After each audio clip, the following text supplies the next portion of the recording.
Awesome. All right, welcome everyone. Glad you're here. So where we're going to be picking up is on page 153. And where we'll be picking up at the first full paragraph. It's right after that, love thy neighbor as thyself. And I'm pulling from that one because that's what we wrapped up last week. And I love that line, because it's not talking about love thy neighbor as thyself in that sort of how we often use love and tolerance is our code, It is that ability to love the people that might be or feel difficult to love those that might seem different, to love those that I would often in my old and maybe not so old behavior be in judgment, and to love a love that transcends my ego. And how powerful is that? And you might not be aware of my ego, but actually, if you've been hanging around, you're like, oh girl, she got defects galore. So we got to have a love that transcends that. So welcome those that just joined. We're on page 153. And so where we're picking up is the first full paragraph.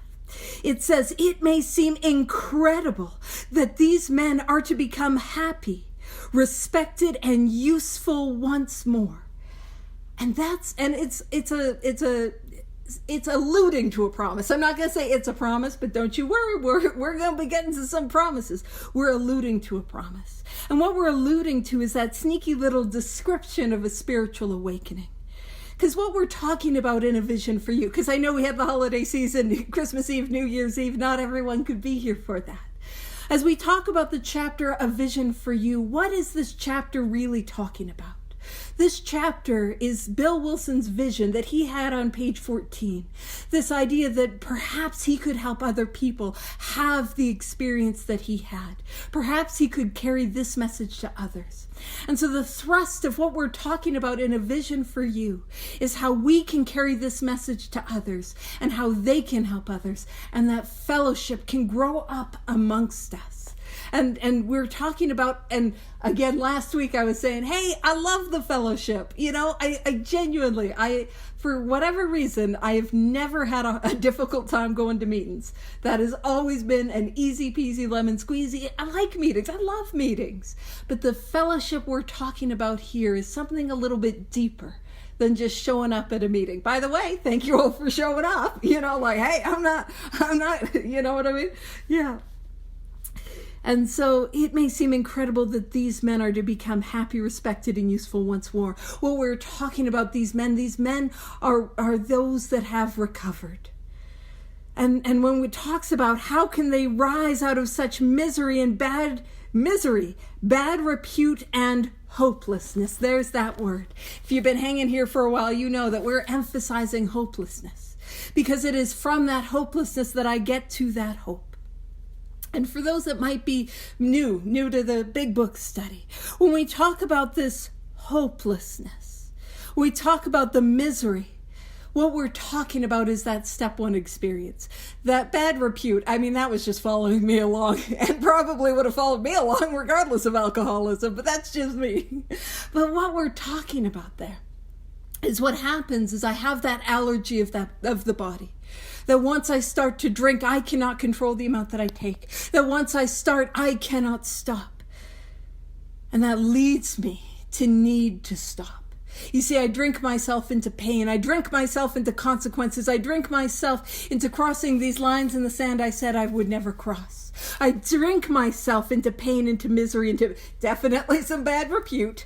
Although I will say, behind the dumpster, always a lady, pinkies up. You're not buying that for a second. We know. But what happens is that informs the need with which I have to stop. I have to stop. I need to stop. I want to stop. I do not want to drink again. But what brings about the real misery and the real hopelessness is the obsession of the mind. The thought that I have when I am sober that takes me back again and again and again to that first drink, despite the fact that I know it's ruining my life. And it is from that place of hopelessness are we able to grab a hold of the hope. And what does it look like? What is the hope? Well, it's giving us a bit of a sneaky description of a spiritual awakening. Those who have awakened experience happiness, experience being somebody that is able to be respected. I'm not saying like, oh, look, I sort of imagine the Monopoly man, like a Mr. Moneybags, like, ho, I have respect. No, but I'm talking about like we're acting in a respectful way, that we're showing up, operating with integrity. And doesn't that bring in other people that treat us with integrity? And to be useful. And if you remember on page 52 in the bedevilments, that feeling of uselessness that pervaded me, and it's instead a feeling, and not even a feeling, but an experience of being able to be useful. So some sneaky descriptions of a spiritual awakening, what it looks like to be somebody who's awakened. And so we see sort of backwards, we see the hope and the hopelessness, but that hopelessness to hope. But it's saying like, how can they rise out of such misery, bad repute, and hopelessness? How can we get from that hopelessness to hope? And here it is, the practical answer. And since these things have happened among us, they can happen with you. So all of these 12 steps are not based in opinions or theories. What they are based in is our lived experience, the lived factual experience of the first 100 members. And then each and every one of us who has recovered as the result of these 12 steps. So what it's saying is like imagining, the sea, because we're talking also about the Titanic metaphor, the sea that is filled with drowning souls. Those that are drowning in the mire that is alcoholism, and that feeling of almost being overwhelmed by the misery and the suffering of this illness. And it's how can they emerge from that pain to a new life? And the answer is that is our experience. That is our lived experience. We have been able to help others. And that this can happen for you. And keep in mind that this book went out into the world, and I might not know a single other sober, recovered alcoholic, and I might get only a copy of this book. And I would have to read and follow these directions. And again, I love meetings, and it's great. Like we can come to meetings like this. And again, so glad you're here. It'd be no fun if it was just me. But we get to come to meetings like this and connect, and it is a powerful thing that happens. It really is. But I wouldn't have had that experience. All I would have is this book and a connection to a power greater than myself that I built as the result of the 12 steps. And so this idea that I could help somebody, and they might help somebody else, and they in turn might help somebody, and from that a meeting might form. And then I just will point this out, and then somebody will get a resentment, and that will lead to another group. That's how AA tends to grow. Just if you were wondering, coffee pot and a resentment. And I'll be honest, on Zoom, coffee pot's optional. Alrighty. BYLC, bring your own caffeinated beverages. Alrighty. So it says the practical answer is, since these things have happened among us, they can happen with you. And here is the condition. Should you wish them above all else and be willing to make use of our experience, we are sure they will come. So this will come. This is a promise. We will experience the ability to help others. But what is asked of me? That I want it above all else. That my primary focus is, how can I help others? And that I make use of the experience. And what is this book? A book of experience. Make use of the experience of the first 100 members and the experience of those who have come before. And I love this. It says the age of miracles is still with us. Our own recovery proves that. And I have a dear friend, and we did a big book study on Fridays. I still do it, but he had to step away because it was just too much with his son. A dear friend, Terry, and he would talk about, and he would say, I believe in miracles because I am a miracle. I believe in miracles because I see the miracle that is you. The miracles that are you. The alcoholics like me, hopeless like me, beyond repair like me, beyond, I won't say y'all are beyond repute. You might have showed up here with a little bit of repute. I didn't. But I see you. I see the transformation that has happened in you, the light that has come on in your eyes. I believe in miracles because you are a miracle. And what is a miracle? Like, I'm gonna get real technical, because it's fun. Nothing takes away the magic more than explaining it ad infinitum. But a miracle is something that goes against the natural course of existence. So nature operates in a certain fashion, and a miracle is something that disrupts that natural flow and the rhythm of the universe. And what is the natural flow and rhythm of alcoholism? That an alcoholic will drink again. The logical conclusion for an alcoholic is that we will drink again, and we know that to be true because that is our lived step one experience. I will drink again. And something that interrupts that natural state, the natural state of the alcoholic, is going to drink again. But what interrupts it? A spiritual awakening. And it is miraculous. It is nothing less than miraculous. That we are here and alive and sober. That we are free, that we're not fighting it, that we're in that position of neutrality. And also, we're way less of a dink than we used to be. Like, I don't know about you guys, but you guys were always lovely. But you know what I mean? I am not who I was when I got here. Welcome, we're on page 153. Who I am is radically different than who I was. And I mean that in the best way. Y'all know I'm not perfect. Y'all know. But who I am is so radically different. And the only thing that was asked of me was these 12 steps.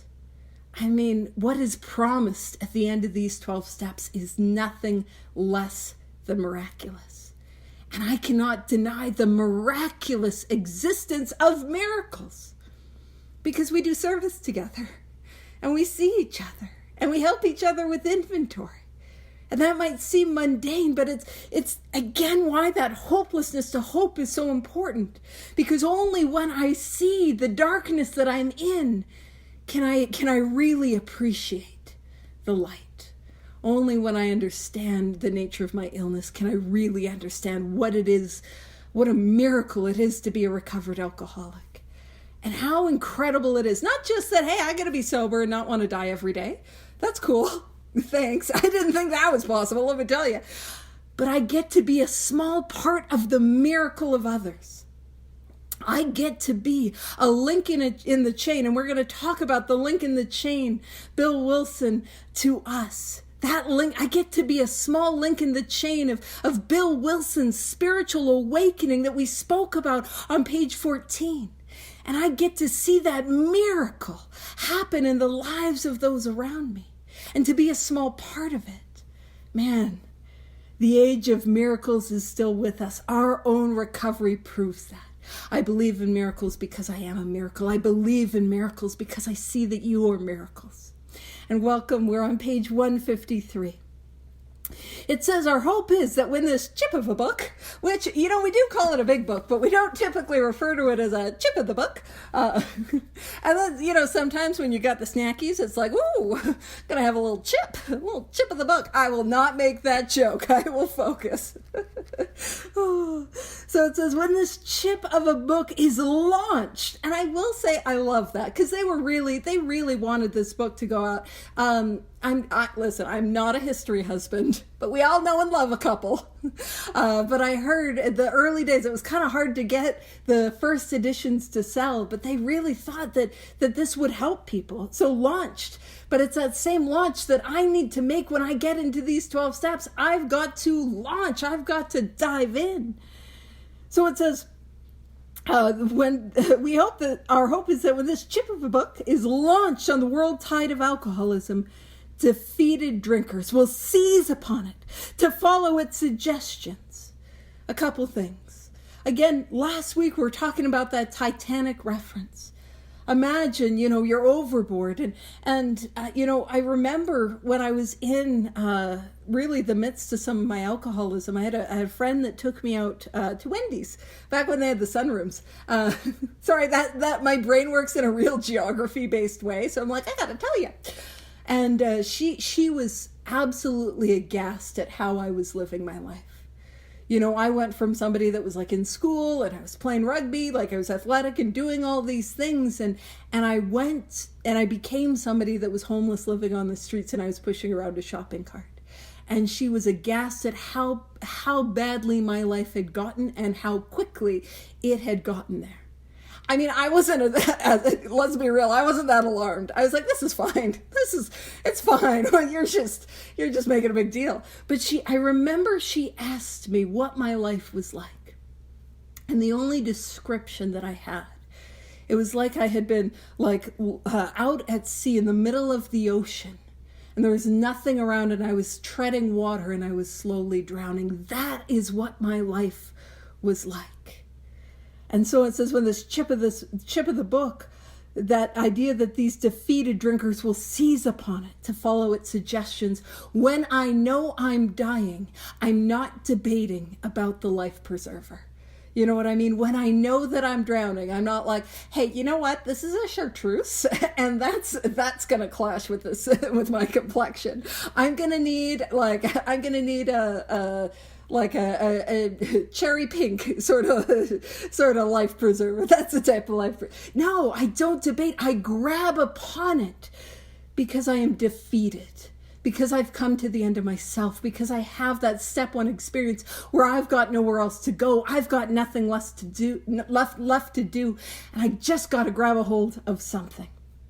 And when it says seize upon it to follow its suggestions, I will point out, all of this book is suggestions. We do not have the AA police who will, actually, let's be real, it's AA. We would not have police. It would be like bylaw enforcement. We'd get a lot of those little tickets. That's what we get. We don't have anyone that's giving that, hey, you're not doing, we don't have that. They are suggestions. But we don't have alternative suggestions. We don't have, this is unfortunately not a buffet. But I want to point something out. It's not a buffet because we're rigid and close-minded. We don't have other suggestions because, no, we love inventory. I know I do. And I know I'm in the minority on that one. We're not saying, we're not like, we don't have any other suggestions because nothing says more fun than making amends to your ex. That's not the position we're taking. We're taking that position because we couldn't find any other suggestions, because nothing else worked for us. And if it's like you want to try something else, again, there's no AA parking police giving us our little bylaw infractions. There's no AA HOA, thank goodness. Your spiritual lawn has been unmowed. We got to give you a sanction or whatever. Thank goodness. But it is only when I come to the end of myself that I see that, man, I got no other way. And so there are times where it's like, if I don't want to do this, or I work with sponsees and they're like, I don't want to do this. I'm like, I'm not going to convince you. That's not my job. You don't have to do it. You absolutely don't have to do it. But I couldn't find anything else that worked. And that's so important. I couldn't find anything else. And so that's why it's suggested, because, hey, you tell an alcoholic to do something, that doesn't make us an alcoholic, but we do have a bit of the ADD, the alcoholic defiance disorder. You tell me what to do, I'm going to do the opposite, you don't tell me what to do. But that's why it is suggestion. So it says, many, we are sure, will rise to their feet and march on. So that ability to come to that place of, I am going to come to life again. And when we say march on, what are we referring to? I do think there's it's tying the thread of the metaphor of the man on the man in the bed, or the man on the mat at the. There's a biblical reference that happens much earlier in the book where it talks about the gentleman that was paralyzed and was healed. And I do think it might be alluding to that. But when we talk about marching on, what we talk about is we are trudging this road of happy destiny, not to. We are moving along this capital B, capital H, broad highway. March on. What are we marching on? This way of life, working at these 12 steps as a way of life. And it says, they will approach still other sick ones, and fellowships of Alcoholics Anonymous may spring up in each city and hamlet, havens for those who must find a way out. So that's what this chapter is about. It's inspiring us that maybe we can go and help somebody, and they could carry the message to somebody else. And there's a lovely gentleman who talks about if all I do is I help 3 people, and they help 3 people, and how quickly that would multiply, right? How quickly we can help people who are doomed to die a horrific death.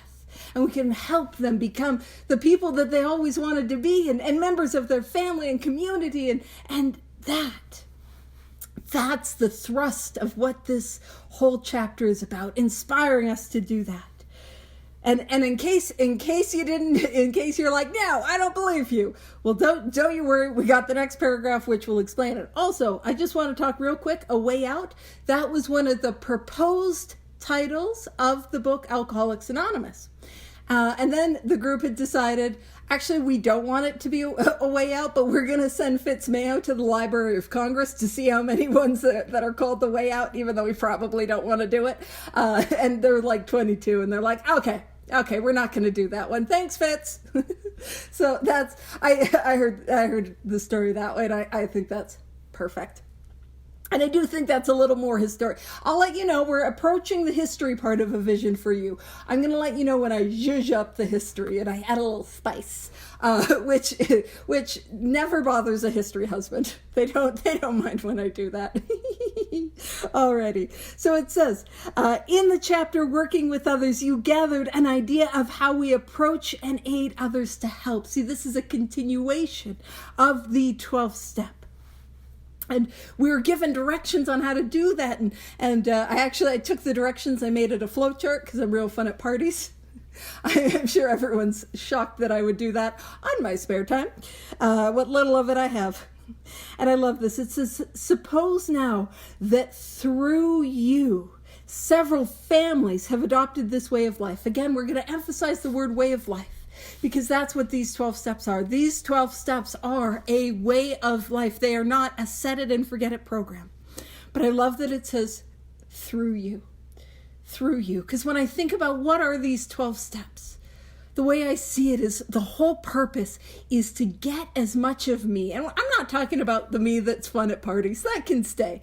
I'm talking about the selfishness, the self-centeredness, the fear, the resentments, the jealousy, the insecurity, the need to be right, the codependency. I'm getting as much of that me, the small self, the ego, out of the way. And I do that in 4 through 9. And I continue that process in 10, 11, 12. So that this power can flow through me. And that's really what that St. Francis prayer is all about. Make me a channel of thy peace, that where there is hatred, I may bring love, that I can bring and channel that. And I love that. And when it says aid others in their families, back in those early days, you would often meet an alcoholic through their family, not necessarily at a meeting like we're hanging out here today. And in so doing, we would often offer these 12 steps to the family members. And in those very early days, this way of life was offered to all of them. And we spoke about that. We spoke about how helpful that can be. And we really dove into that in the chapter 2 Whys, which was really and is really a chapter that's focused on, if I want somebody in my life to change, I need to change. And the best thing that I could possibly do is work these 12 steps as a way of life. Work this thing so hard that they cannot deny a change has happened to me. So it says, you will want to know more of how to proceed from that point. Perhaps the best way of treating you to a glimpse of your future will be to describe the fellowship among us. Here is a brief account. So what we're talking about is the story of how this fellowship truly began. So if it's like, man, you get to create a fellowship around you, and here's how this was done. So we're transitioning into the history. So it says, years ago in 1935, one of our number made a journey to a certain western city. So this is our homie, Bill Wilson. I was going to call him Billy Dubs because we're close like that. Bill Wilson. And he goes to the city of Akron, Ohio. So Akron, Ohio. And he goes on this business venture. And the business venture, he was going to combine several companies. And they were in the automotive industry. Akron back in the day was the rubber capital of America. So they had the Firestones, the Bridgestones, all these tire companies in Akron, Ohio. And actually we went to Akron, and poor Eileen and I and some other friends were at a restaurant, and the waitress is like, "Why did you come to Akron?" And I didn't know how everyone at the table felt about anonymity. So I, without missing a beat, says, "It's the rubber capital of America." And she said, "It used to be, and you should have smelt it." So she didn't have a lot of that civic pride. But that's what he was doing. Bill Wilson, he's trying to combine these different companies in Akron, Ohio. And that's what he was doing there. And it says, oh gosh, thank you. It says, from a business standpoint, his trip came off badly. So what happened is his business venture, it got bogged down in lawsuits. And I am not an expert in business, as we have clearly seen as we went through 2 employers.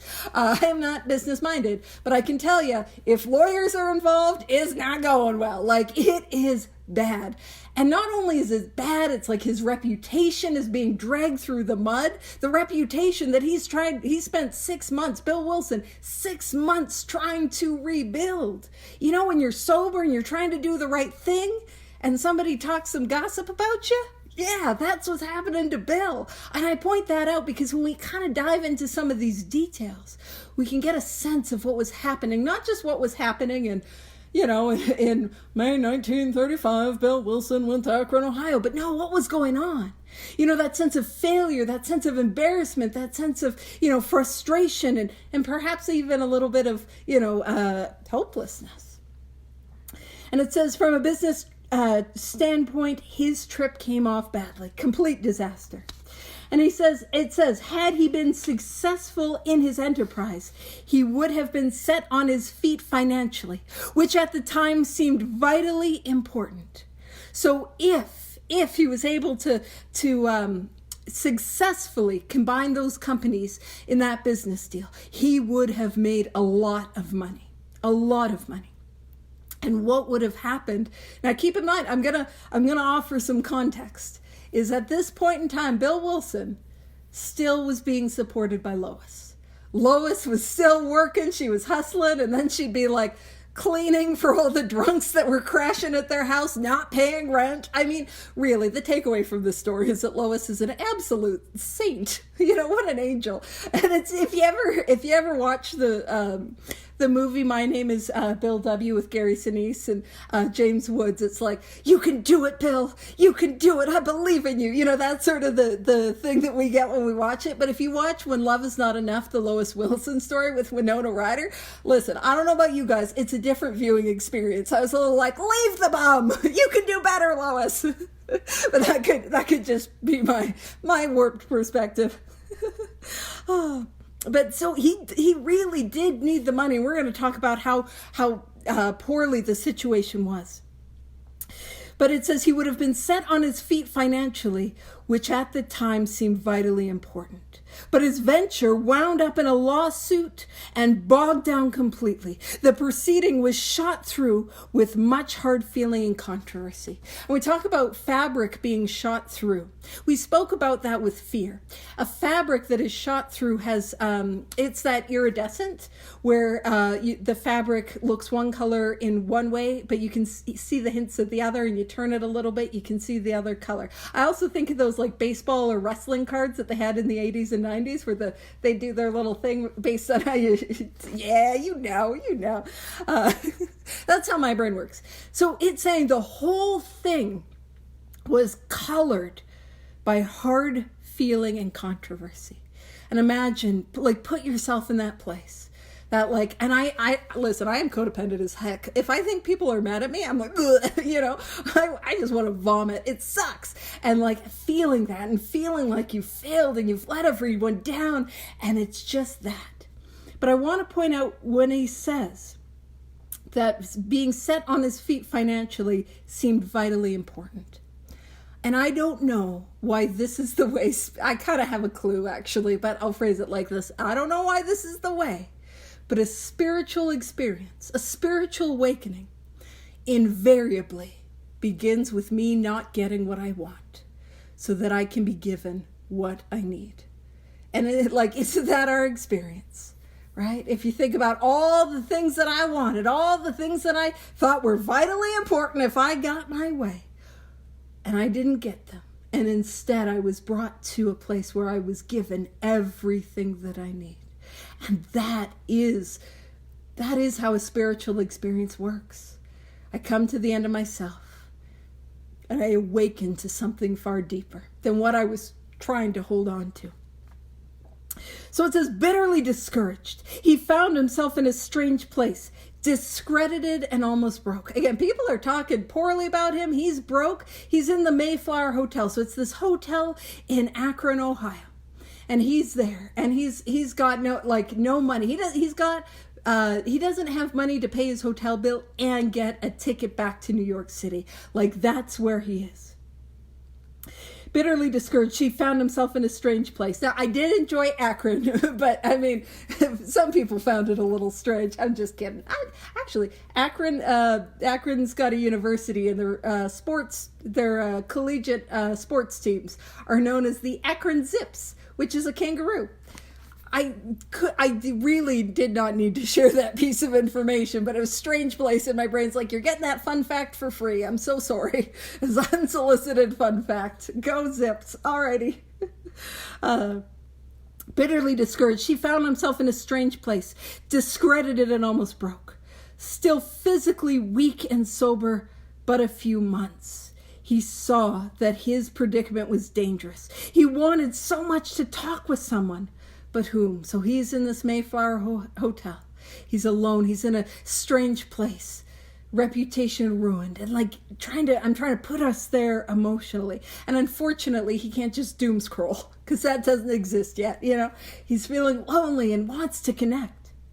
One dismal afternoon, he paced a hotel lobby, wondering how his bill was to be paid. At one end of the room stood a glass-covered directory of local churches. Down the lobby, a door opened to an attractive bar. He could see the gay crowd inside. In there, he would find companionship and release. Unless he took some drinks, he might not have the courage to scrape up an acquaintance and would have a lonely weekend. And I just kind of want to, I'll share the screen, and it's a picture I got. It's many years after the Mayflower, this experience in the Mayflower Hotel, but this is essentially what the lobby looked like. And if you're like, who's that lady? I don't know, she just worked for the hotel or something. We love her though, don't we? And just add to the history. If we see this directory, and we see this hallway, and it might not be quite as laid out as simply as he's describing it, but imagine you're in that place where you're alone, broken, discredited, and this is the stage. This is where Bill Wilson finds himself. To his right is these directories, or I guess if we're looking at it this way, left. I don't know how I get turned around in the thing if I'm pointing to the right way, but to the right of him is this directory of churches, and to the left of him is a bar. And I like to describe it this way, it's literally like the devil and the angel on his shoulder. And like, you can hear that laughter, that ha, ha, ha, ha, and almost the ice, the clink, clink, clink on the glass, like that's where he is. And it says, of course he could not drink, but why not sit hopefully at a table, a bottle of ginger ale before him? After all, had he not been sober 6 months now? Perhaps he could handle, say, 3 drinks, no more. Fear gripped him. See, what clicked in? What was that? Perhaps he could handle, say, 3 drinks, no more. What is that? That is the obsession of the mind. And when he has that fear that grips him, and then it says he was on thin ice. Again, it was the old insidious insanity, that first drink. He's aware that insidious insanity is the mental obsession. But he's here in the hotel lobby and he sees that he's got the mental obsession. What gives him the ability to identify that it is the mental obsession? And we're going to see what gives him the ability to make a decision in this moment. And I'm going to bury the lead. I'm going to spoil it for you because I have the impulse control of somebody who couldn't not tell you that it is the Akron Zips. And that's the name of their sports team. So you're getting the information early. Those entire 6 months, what Bill Wilson had been doing was actively working with others, trying to carry this message. He had not been successful with anyone that he had been working with, but he was working with others. And actually, I'll divert into another history story. Now, this history story is probably not true. There's no evidence that this actually happened. But I never let the truth get in the way of a good story, so we're going to tell it. And so Bill Wilson, the story goes that Bill Wilson, he's working hard with all these alcoholics and nobody's staying sober. Lois is, of course, supporting him at cooking and doing all this work. And Bill Wilson has this moment, man, he sees how hard it's been for Lois. And he goes to Lois and he's like, Lois, you know what? I'm gonna really, he had been trying to work, no bones about it. He was greatly helped by the fact that it had ruined his reputation in Wall Street. So he couldn't get work, but he's like, you know what? I'm going to go all in on trying to find work because you've done so much for me. And Lois, nobody's getting sober. And then Lois said the perfect thing, although she probably didn't say it and this probably didn't happen, but it's great. So I'm telling you anyways. She said, but Bill, you've stayed sober. You stayed sober. And you'd never been able to stay sober like he did in those 6 months. She could see that there was something different about it. And what happened is Bill Wilson, he goes back to Dr. Silkworth and he's like, dude, what the heck? Because that's how he spoke back then. Again, this is the spice that I'm adding, not the historical accuracy. Dude, what the heck? And Dr. Silkworth is like, dude, Billy Dobbs, are you going heavy and hard on that spiritual awakening? Are you telling him about the white light? And he's like, yeah, of course. And he's like, no, that's not cool. Chill out, dude. Start telling them with the hopelessness. Explain how I explained to you the allergy and the obsession. Don't lead with the God stuff. They're not going to be into that.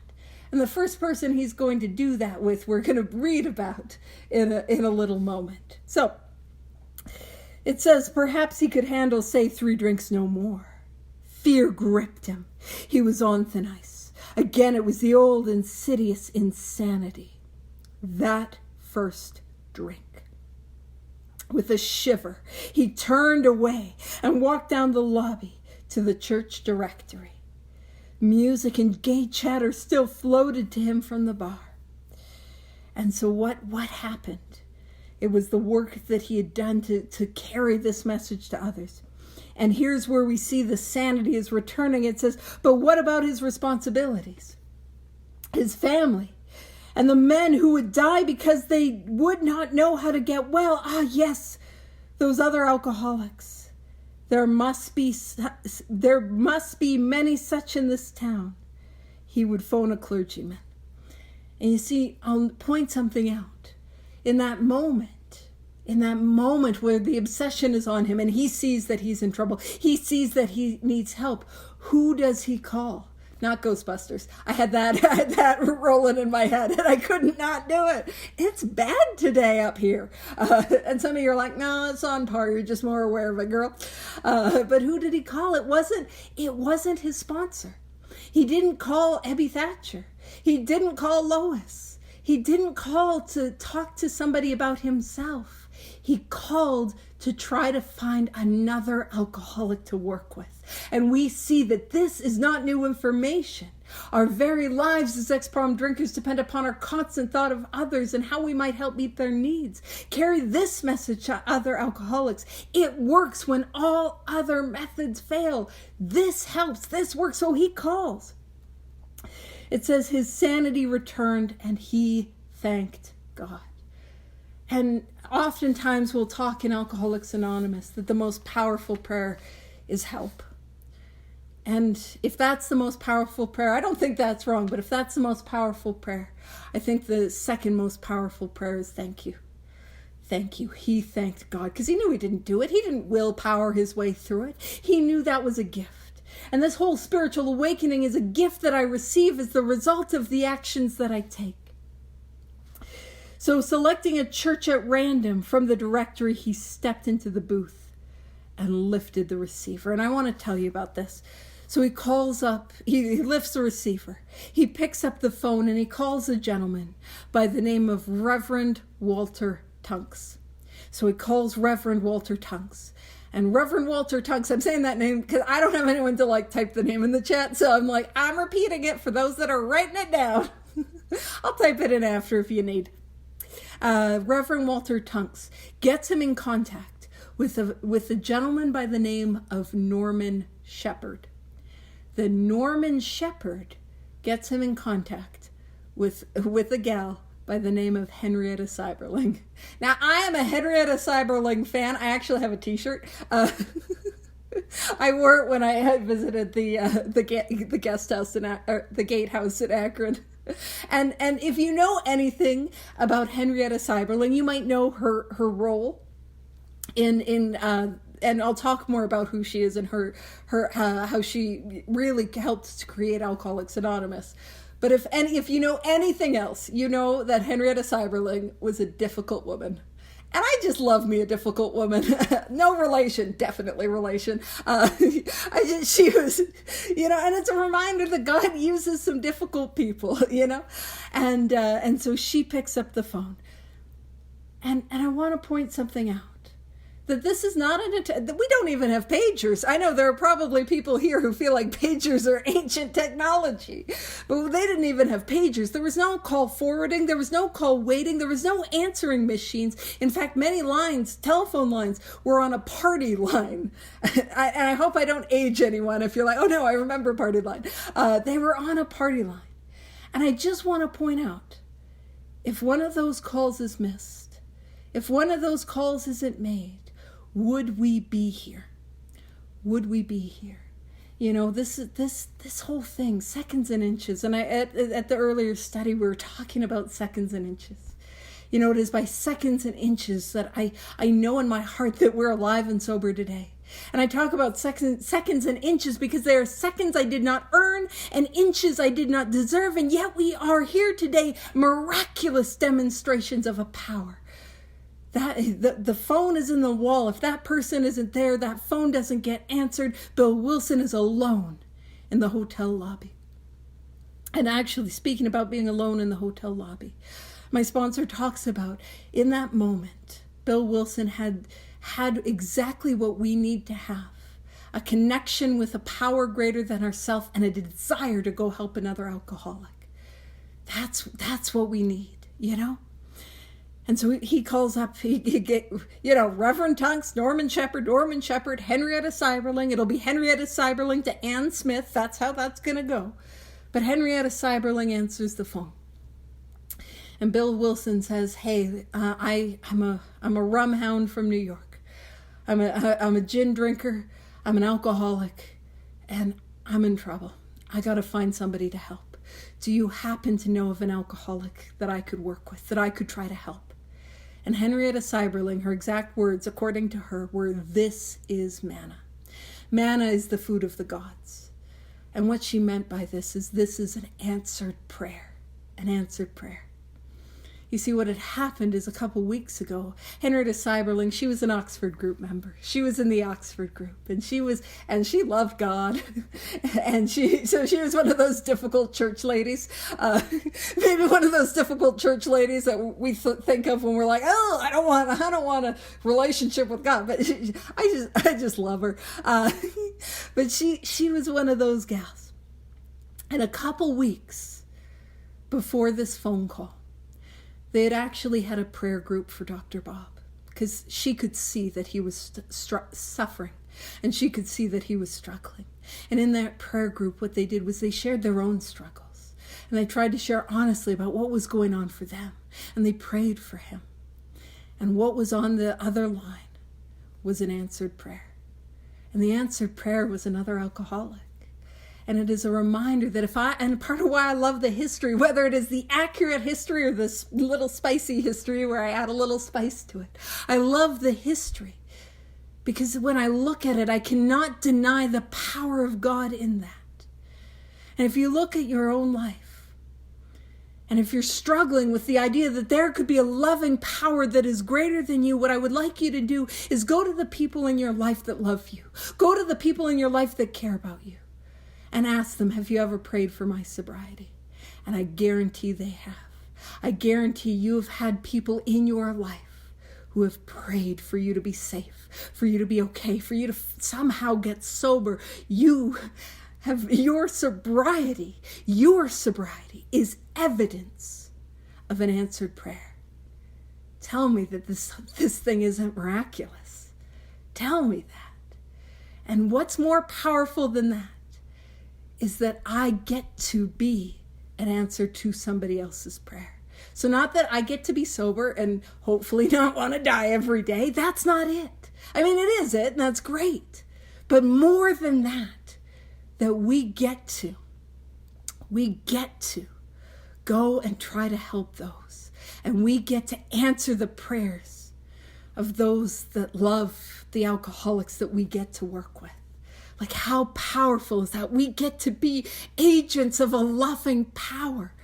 And like when we do this is my experience. Often, and part of why I'm on this is we're talking about step 2 at the earlier big book study today, and sometimes thoughts in my brain bleed together. We're talking about that idea that like sometimes when we struggle with the thought that there is a punishing God, it's because I am struggling with my own judgment, my own desire to be punitive, my own desire to get vengeance. And sometimes when I think that there's a God that couldn't care about me, it is because I'm withholding love and I'm withholding care for others. But when we start to show up to life in this way, when we focus on what we can give, we awaken to the reality that there is a loving God. Because I'm part of the hand of God. Because I'm part of bringing God's grace, God's goodness, God's light into the world. Like, that is a powerful thing. And if that's a little too woo-woo for you, that's okay. What I'm talking about is when we're less of a dink, we realize that there are fewer dinks, That's what I'm talking about. And God feels a little less like a jerk when I'm not being a jerk. Throwing that out there gently. So that's the situation. And so it says his call to the clergyman. Oh, and actually, I'll tell one more Henrietta Seiberling story, because how could I not? So there's this talk that Henrietta Seiberling gave. It was an interview with one of her sons, and in it she spoke about concerns that she had for the things that could destroy Alcoholics Anonymous. And one of the things that she was afraid of was like hiding our spirituality, trying to pretend that no, it's not a God thing. And she's like, if you do that, it might as well just be a Rotary Club. And she has this quote, and it is, to me, this quote will tell you exactly who Henrietta Seiberling is. I think it just encapsulates her perfectly. She said, "We're not in the business of pleasing alcoholics. They've been pleasing themselves well enough for years. We're in the business of pleasing God, our only source of power and direction. And actually, on Henrietta Seiberling's tombstone, the epitaph says, "Let go and let God." And I think that's who she was. So his call led him to the clergyman. His call to the clergyman led him presently to a certain resident of the town. And this is our intrepid hero, Dr. Bob. Boop, boop, boop. And I'm oh gosh, thank you. I'm hyping it up because we're gonna see he wasn't in a good place. His call to the clergyman led him presently to a certain resident of the town, who, though formerly able and respected, was nearing the nadir of alcoholic despair. And that nadir is that lowest point. So I'm pointing this out because Dr. Bob was at and was approaching that place of hopelessness. That's where he was. And it says it was the usual situation. So if you're wondering, what is the usual situation of alcoholism? Well, let's hold this up as a mirror. This is the usual situation. Home in jeopardy, wife ill, children distracted, bills in arrears, and standing damaged. Anyone come to Alcoholics Anonymous with some of that? So, where it's like we can't afford rent, we're not paying the mortgage, we're struggling financially because I could buy alcohol or I could pay rent, and let me tell you where that's going, right? And our family members sick with worry, sick with grief, and then not giving attention to the children in our lives. The bills are piling up, and our reputation is destroyed. And that's typically how we come to Alcoholics Anonymous. We often do not soar into the church basements and community centers or the Zoom rooms on the wings of success. No, I'm usually crawling my way in, but also filled with denial, like I'm crawling and I'm like, it's not that bad. It's not that bad. I don't need to do your steps. I'm good. So it said, he had, and this is important, a desperate desire to stop. So he wanted to stop. Again, we're tying this into what we saw with the 4 different husbands. He wanted to stop, but saw no way out, for he earnestly tried many avenues of escape. And what we're going to see, I'm actually aware of the time, is we're probably not going to pop over to Dr. Bob's Nightmare this week, but next week we're going to do a segue and we're going to tie in the second half of Dr. Bob's Nightmare to the story. We're going to just bounce around a little. But what we're going to see is that Dr. Bob had actually been involved in the Oxford group. The Oxford group is where we developed our 12 steps from. That's me saying politely we stole their ideas and we're like, that's ours. Alcoholics doing that? I'm shocked. And I'm sure we all know that saying, if I steal it from somebody and I say it 3 times, then I don't need to give them credit no more. And then we're shocked that we would borrow these ideas. I'm just teasing. Honestly, they didn't seem to mind. Again, in what little spare time I have, I am making flowcharts for working with others, and I'm like, oh, let me have a gander at this Oxford group literature. I literally just finished the book Soul Surgery this morning, because I'm fun. And genuinely, everything that I've seen is like they weren't like, in the moment, they might have been a little bothered, but they didn't really mind. All right. So when it says, he'd earnestly tried many avenues of escape, he was in the Oxford group. So it kind of perfectly mirrors when we've been in and around Alcoholics Anonymous, the meetings for years and years and years, but unable to stay sober. And also Dr. Bob, he suffered from insomnia. And he suffered from insomnia even into sobriety. And he was a voracious reader. I gotta listen to my books because I struggle with reading. But he would read and read and read. And so he's reading everything on alcoholism and possible solutions and possible cures. Like it is not that Dr. Bob wasn't trying hard enough. It's not that Dr. Bob didn't want it. It is Dr. Bob was up against an illness over which he could not possibly have any power. And I point that out because if we're here and if we've been in and out, or we're here and we've been struggling, to stay sober. It is not that we're not trying different things, and it's not that we don't want it hard enough, but we're up against an illness which we could not have any power. And this next line is important.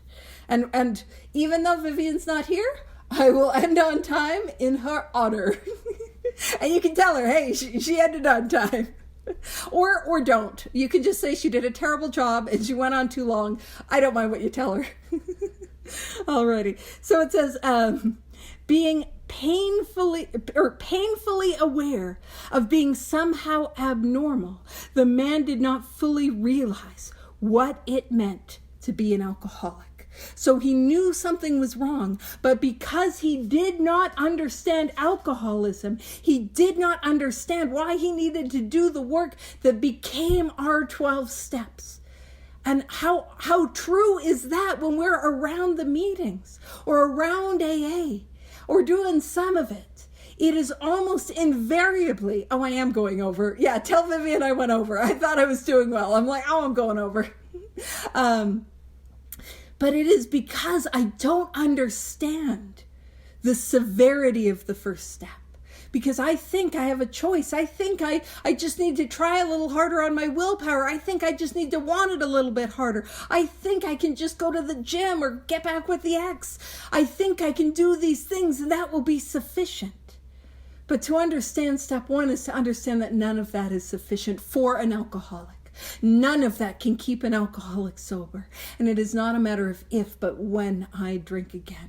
And if I understand when it is that I will drink again, it is a matter of when, not if, then that thrusts me into having to go through this course of action. So I will leave it there, and we'll pick up with some more history next week, and I will stop the recording.